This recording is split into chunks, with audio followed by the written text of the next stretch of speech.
আপনাদের সকলকে কৃতজ্ঞতা জানাই, আপনারা এখানে এসছেন।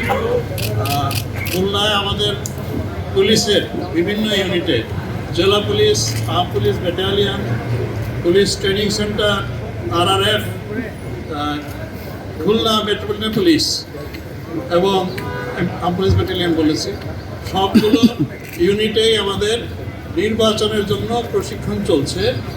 আমরা মূলত পুলিশের সকল ইউনিটকে, সকল সদস্যকে এই নির্বাচনে পুলিশের দায়িত্ব এবং কর্তব্য এবার যে অনেক বেশি গুরুত্বপূর্ণ।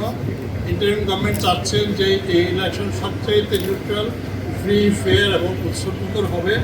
সেই জন্য আমাদের দায়িত্বটা আমরা যেন সবচাইতে ভালোভাবে পালন করতে পারি, সেই জন্য আমরা নিজেরা প্রশিক্ষিত হচ্ছি। আপনারা জানেন যে গত 3টা নির্বাচন নিয়ে নানান বিতর্ক আছে, নানান সমালোচনা আছে। আমাদেরকে যেন সেই সব সমালোচনা বিতর্ক থেকে আমরা যেন বেরিয়ে আসতে পারি এবং সুষ্ঠুভাবে আপনাদের সকলের সহায়তায়, সমাজের সকল অংশের সহায়তায় আমরা যেন একটা ইলেকশনে শান্তি শৃঙ্খলা সুষ্ঠুভাবে রক্ষা করে একটা সফল নির্বাচন অনুষ্ঠানে আমরা আমাদের ভূমিকা পালন করতে পারি।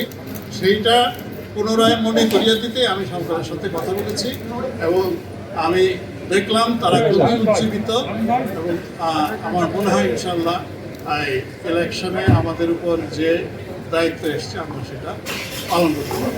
আপনাদের সকলকে ধন্যবাদ জানাই।